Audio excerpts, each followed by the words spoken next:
토트넘 호스퍼는 지금 프리미어리그에서 가장 심각한 위기를 겪고 있는 구단 중 하나입니다. 최근 두 경기에서 연속 패배를 당했고 공식 경기에서도 4경기 연속 승리를 거두지 못한 부진은 단순히 일시적인 경기력 저하로 보기 어렵습니다. 이는 팀의 방향성, 전술적 운영, 그리고 감독의 지도력이 구단의 필요와 목표에 적합한지를 둘러싼 논란으로 번지고 있습니다. 토트넘의 감독인 앙제 포스테코글루는 시즌 초반 다이내믹하고 공격적인 축구를 앞세워 새로운 희망을 안겨주었지만 시즌이 진행되면서 그 철학의 한계와 문제점이 명확히 드러나고 있습니다.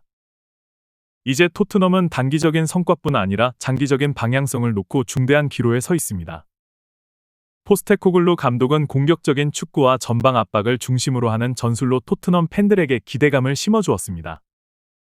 이전 감독들이 다소 보수적인 접근법으로 안정성과 실리를 추구했던 것과 달리 그는 보다 모험적이고 매력적인 축구를 추구하며 팀을 새롭게 만들고자 했습니다. 시즌 초반, 토트넘은 그 기대에 부응하는 모습을 보이며 리그 선두권에 자리 잡았고 팬들은 마침내 팀이 과감한 변화를 통해 성공을 향해 나아갈 수 있을 것이라는 희망을 품게 되었습니다. 그러나 시즌이 중반으로 접어들면서 특히 최근 15라운드 첼시와의 런던 더비에서 보여준 경기력은 그의 전술적 한계와 고집을 여실히 드러냈습니다. 이 경기에서 토트넘은 초반에 2-0으로 앞서며 경기를 유리하게 이끌었으나 이후 무리한 공격과 수비 조직력의 허점으로 인해 3-4로 역전패를 당했습니다. 전문가들은 이 같은 결과가 단순히 선수들의 실수 때문이 아니라 감독의 전술적 유연성 부족과 관련이 있다고 지적합니다. 포스테코글루 감독은 경기 상황에 따라 전술을 조정하기보다 자신의 축구 철학을 고수하는 모습을 보여주었고, 이는 팀이 필요할 때 안정적인 경기를 운영하지 못하는 주요 원인으로 꼽혔습니다. 손흥민 선수는 토트넘의 가장 중요한 자원 중 하나이며 프리미어리그뿐만 아니라 세계적으로 인정받는 공격수입니다. 그의 빠른 스피드와 역습 능력은 상대 수비를 무너뜨리는 데 있어 큰 강점으로 평가받지만 현재 포스테코글루 감독의 전술은 손흥민의 장점을 충분히 활용하지 못하고 있다는 비판을 받고 있습니다. 시즌 초반에는 손흥민이 최전방에서 활약하며 중요한 득점을 만들어냈지만 최근 경기에서는 그의 역량이 제대로 발휘되지 못하고 있습니다. 이는 감독의 전술적 선택이 그의 능력을 제한적으로 사용하게 만들고 있다는 점에서 큰 아쉬움으로 남습니다. 폴 머슨과 같은 전문가들은 손흥민 같은 선수를 보유한 팀이라면 리드 상황에서 그의 역습 능력을 활용해 경기를 안정적으로 마무리할 수 있어야 한다 고 주장하며 감독의 판단력을 비판했습니다. 특히 첼시전에서 토트넘은 2-0으로 앞선 상황에서 경기를 효율적으로 운영할 기회를 놓쳤습니다.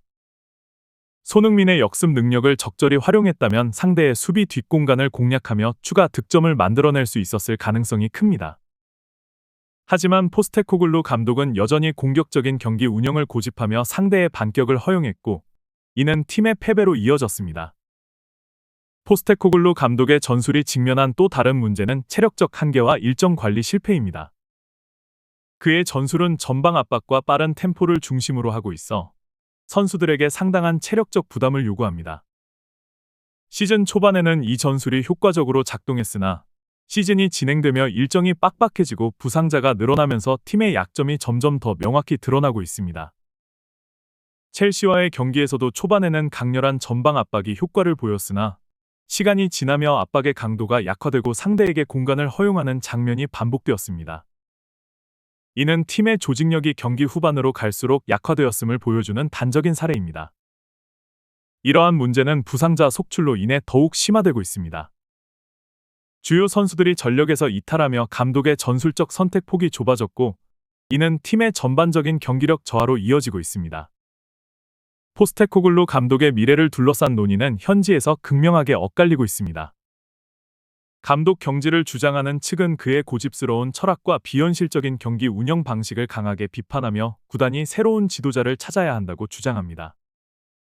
스카이 스포츠의 제이미 캐러건은 프리미어리그처럼 치열한 리그에서는 이상적인 축구 철학만으로는 성공할 수 없다. 감독은 상황에 따라 전술을 조정하고 팀을 안정적으로 운영할 수 있는 능력을 가져야 한다 고 지적하며 포스테코글루 감독의 고집이 팀에 부정적인 영향을 미치고 있다고 평가했습니다. 반면 일부 전문가들은 감독 경질이 팀의 장기적인 혼란을 초래할 수 있다고 경고하며 그의 철학을 지지하고 있습니다. 잭 피트 브룩은 포스테코글루 감독은 여전히 선수들로부터 신뢰를 받고 있으며 그의 철학은 올바른 방향으로 나아가고 있다. 고 주장하며 현재 체제를 유지하면서 문제를 해결하는 것이 더 긍정적일 수 있다고 말했습니다. 그는 감독 경질이 단기적으로 성과를 낼 수는 있지만 장기적인 목표를 저해할 수 있다는 점을 강조했습니다. 다가오는 일정은 포스테코글루 감독의 거취를 결정짓는 중요한 분수령이 될 것입니다. 12월 13일 유로파리그 레인저스와의 원정 경기, 12월 16일 리그 최하위 사우스햄튼과의 경기, 그리고 12월 20일 카라바오컵 8강전은 감독이 자신의 능력을 증명할 수 있는 마지막 기회가 될 가능성이 큽니다. 이 경기들에서 긍정적인 결과를 만들어낸다면 그의 철학은 다시 한번 재평가될 수 있을 것입니다. 하지만 만약 이번 일정에서도 성과를 내지 못한다면 그의 경질로는 더욱 거세질 것이며 그의 체제는 더 이상 지속되기 어려울 것입니다. 현재 토트넘이 직면한 가장 큰 과제는 팀의 부진을 극복하고 리그에서 경쟁력을 회복하는 것입니다. 이를 위해서는 감독의 철학적 유연성과 핵심 선수들의 효율적인 활용이 필수적입니다. 손흥민과 같은 세계적인 자원을 제대로 활용하며 경기 상황에 맞는 전술 변화를 통해 안정적인 경기 운영을 보여줄 수 있다면 현재의 위기를 기회로 바꾸고 장기적인 성공의 기반을 마련할 수 있을 것입니다. 그러나 포스테코글루 감독이 자신의 방식을 고집하며 변화 없는 축구를 지속한다면 팀은 더 큰 혼란에 빠질 가능성이 높습니다. 팬들과 전문가들 모두가 포스테코글루 감독의 다음 행보를 주목하고 있습니다. 그의 선택은 단순히 팀의 단기적인 성과를 결정하는 것을 넘어 토트넘의 미래를 좌우할 중요한 순간이 될 것입니다.